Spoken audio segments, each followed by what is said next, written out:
আচ্ছা দেখো, লাস্ট ভিডিওতে আমি নাউন ফ্রেজ নিয়ে বলেছিলাম। ওই নাউন ফ্রেজের কিছু স্ট্রাকচার হয়, মানে যে স্ট্রাকচারটা সবচেয়ে কমন ইউজুয়ালি তোমাদের আসবে, সেখানে নাউন ফ্রেজে এনপিতে এন ছাড়াও আরও দুটো জিনিস থাকবে, সেটা হচ্ছে প্রিমড আর পোস্টমড, দুটোই থাকবে। এবার প্রি মডের মধ্যে কী কী থাকতে পারে সেটা আমি আগের ভিডিওতে আলোচনা করেছি, মানে সব কিছু।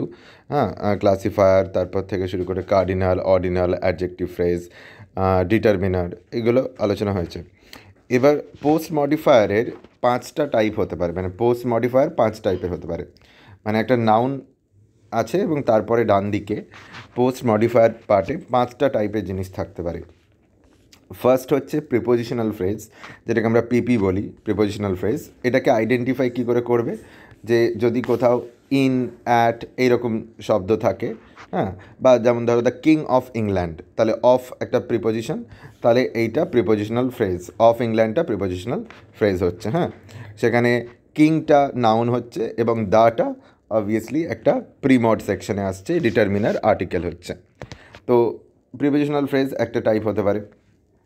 এরপর অ্যাডজেক্টিভ ফ্রেজ থাকতে পারে। অ্যাডজেক্টিভ ফ্রেজ তুমি আইডেন্টিফাই করতে পারো যে কোথাও যদি অ্যাডজেক্টিভ থাকে, কোনো কোথাও যদি অ্যাডজেক্টিভ থাকে, তাহলে সেইখানে তুমি অ্যাডজেক্টিভ ফ্রেজ আইডেন্টিফাই করতে পারো।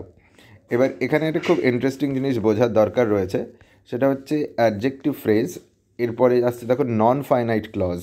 মানে যেমন ধরো আইএনজি ওয়ার্ডস যদি থাকে, স্লিপিং, এই ধরনের কোনো ওয়ার্ডস, তো সেই ক্ষেত্রে নন ফাইনাইট ক্লজ হয়। আর নাউন ফ্রেজে তোমাদের যেগুলো অ্যানালিসিস করতে দেয় সেটা কিন্তু কোনো সেন্টেন্স হয় না, সেটা একটা ফ্রেজ হয়, extended phrase, that is not a complete sentence. Okay, তো ফ্রেজটাকে অ্যানালিসিস করতে হয়। তো এখানে নন ফাইনাইট ক্লজ থাকতে পারে। আবার রিলেটিভ ক্লজ কীভাবে আইডেন্টিফাই করবে, WH ওয়ার্ডস যদি থাকে, হু, হুইচ, হোম, এই ধরনের শব্দ যদি থাকে, রিলেটিভ ক্লজ। আর যদি কোথাও কমা থাকে তাহলে সেটাকে আমরা এনপি অ্যাপোজিশন বলি, অপোজিশন না কিন্তু অ্যাপোজিশন। এইটা আমরা 5টা টাইপ হয় পোস্ট মডেল। এই 5টা টাইপ হচ্ছে prepositional phrase, adjective phrase, non finite clause, relative clause, NP apposition. এর মধ্যে আমাদেরকে অ্যানালিসিস করতে হয়, মানে দেখো এখানে লেখা রয়েছে যে needs to be broken prepositional phrase আর এনপি অ্যাপোজিশন। ঠিক আছে, ইউজুয়ালি আমি তোমাদের প্রিভিয়াস কোয়েশ্চেনে কোথাও এনপি অ্যাপোজিশন দেখিনি। তো মোস্টলি তোমাদের যেগুলো থাকতে পারে প্রিপোজিশনাল ফ্রেজ এবং বাকি 3টে অ্যাডজেক্টিভ, নন ফাইনাইট, রিলেটিভ। এখন অ্যাডজেক্টিভ, নন ফাইনাইট আর রিলেটিভ ক্লজের ক্ষেত্রে তোমাদের জাস্ট সেটাকে আইডেন্টিফাই করাটাই গুরুত্বপূর্ণ, কারণ সেটাকে অ্যানালাইজ করতে হবে না। এবং অ্যানালাইজ না করে যেটা করতে হয় সেটা এই একটা ত্রিভুজের মতো সাইন, একটা ট্রায়াঙ্গেল সাইন তোমাদের লিখে দিতে হয়। তো একটা এক্সাম্পল যদি দিয়ে বোঝায়, যেমন ধরো একটা অ্যাডজেক্টিভ ফ্রেজ, যেমন এটা দিয়েছে যে the teacher responsible for my failure, the teacher responsible for my failure. Okay, তো এখানে অবভিয়াসলি তোমরা বুঝতে পারছো যে এই যে রেসপন্সিবল কথাটা রয়েছে, এইটা একটা অবভিয়াসলি, মানে আমরা বুঝতে পারছি যে এটা একটা অ্যাডজেক্টিভ ফ্রেজ ক্রিয়েট করছে, রেসপন্সিবল কথাটা। তো the teacher responsible for my failure, এই যে স্ট্রাকচারটা হবে, স্ট্রাকচারটা এরকম হবে যে এনপিএন থাকবে, প্রিমড, পোস্টমড থাকবে। এই অবধি তোমরা বুঝতে পারছো। পোস্টমড থেকে আমরা একটা অ্যাডজেক্টিভ ফ্রেজ নিয়ে এডিজে ডট পিএইচ এটা লিখে তারপর একটা পার্টিকুলার ট্রায়াঙ্গেল করে সেটাকে যে অ্যাডজেক্টিভ ফ্রেজ পুরো অংশটা সেটা লিখে দেবো, সেটাকে আর অ্যানালিসিস করার দরকার নেই। তো অ্যানালিসিসটা কেমন হবে দেখো, এখানে এনপিএন, তুমি টিচারকে নাউন ধরেছো, প্রিমড ডিটারমিনার আর্টিকেল হচ্ছে দা, প্রিমড লিখে ডিটারমিনার আর্টিকেল দা, এটা লিখছো এআরটি আর্টিকেল। তারপরে পোস্টমড সেকশনে আমরা দেখতে পাচ্ছি যে অ্যাডজেক্টিভ ফ্রেজ কথাটা লিখে একটা ট্রায়াঙ্গেল করে রেসপন্সিবল ফর মাই ফেলিয়ার, এই যে পুরো অংশটা রয়েছে রেসপন্সিবল ফর মাই ফেলিয়ার, এইটা একটা অ্যাডজেক্টিভ ফ্রেজ এবং এইটাকে অ্যানালিসিস করা যায় না। তো এইটাকে অ্যাজ ইট ইজ আমরা রেখে দেবো। ঠিক আছে, সিমিলারলি মানে যেমন অ্যাডজেক্টিভ ফ্রেজের ক্ষেত্রে বললাম, নন ফাইনাইট ক্লজও যদি এরকম থাকে, the student sleeping on the last bench, তো এই স্লিপিং কথাটার জন্য এইটা আইডেন্টিফাই করতে পারবে যে এটা একটা নন ফাইনাইট ক্লজ।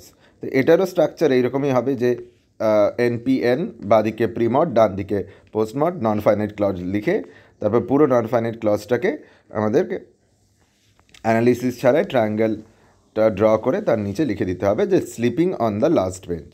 আর এদিকে এনপিএন স্টুডেন্ট নাউন হবে, প্রিমড ডিটারমিনাল আর্টিকেল। ঠিক আছে, তো এইভাবেই এটা হয়। তারপরে যেমন রিলেটিভ ক্লজ দেখো, যে my brother who stage in Mars, তাহলে হু স্টেজ ইন মার্স এই পুরোটা তোমার আমরা রিলেটিভ ক্লজ বলতে পারি। রিলেটিভ ক্লজ কারণ এখানে WH ওয়ার্ডস রয়েছে।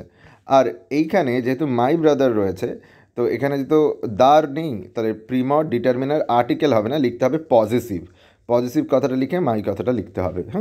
এখানে প্রিমডে ডিটারমিনার আর্টিকেল হবে না, ART হবে না, পজিটিভ কথাটা লিখতে হবে, কারণ এখানে মাই কথাটা রয়েছে। ঠিক আছে, তো এটা একটা পজিটিভ প্রোনাউনকে বোঝাচ্ছে, তো পজিটিভ কথাটা লিখতে হবে। তো এরও স্ট্রাকচার সেম, NP, প্রিমড, পোস্টমড, আর এদিকে রিলেটিভ ক্লজ। ঠিক আছে, এখানে সেন্টেন্সটাকে একটু এক্সটেন্ডেড করা ছিল, যে who stage in Mars came here yesterday. এখানে পুরোটাই, যদি পুরো সেন্টেন্সটা এতটা বড় থাকে, তাহলে who stage in Mars came here yesterday পুরোটাই রিলেটিভ ক্লজের মধ্যে আসবে। ঠিক আছে, এইটা যদি এক্সটেন্ডেড সেন্টেন্স, সেই জন্য এই পার্টটা লেখা নেই। আচ্ছা, এরপর হচ্ছে NP অ্যাপোজিশন, যেখানে কমা যদি থাকে, যেমন রামা দ্য সান অফ দশরথা। তো এখানে কি হয়, যে প্রথমত NPN রামা তুমি করছো, দ্য সান অফ দশরথা এই পুরোটাকে পোস্টমড লিখে NP অ্যাপোজিশন লিখবে। তারপরে দ্য সান অফ দশরথা এইটাকে ধরে নাও যে একটা noun phrase, the son of Dasharatha. এবার নর্মালি আমরা যেভাবে অ্যানালিসিস করি, দ্য সান অফ দশরথাকে, সানটা নাউন হচ্ছে, NP অ্যাপোজিশন থেকে সান আসছে, প্রিমডে ডিটারমিনার আর্টিকেল দা আসছে, post mod preposition phrase PP লিখছি আমরা, প্রিপোজিশন অফ NPN দশরথা। তো এই হচ্ছে বেসিক অ্যানালিসিস। ঠিক আছে, তো এইটা হচ্ছে বেসিক অ্যানালিসিস। এখানে আরও কিছু এক্সাম্পলস দেওয়া রয়েছে। ঠিক আছে, যেখানে নন ফাইনাইট ক্লজ থাকতে পারে। ঠিক আছে, যেমন ধরো the naughty child neglected by his parents.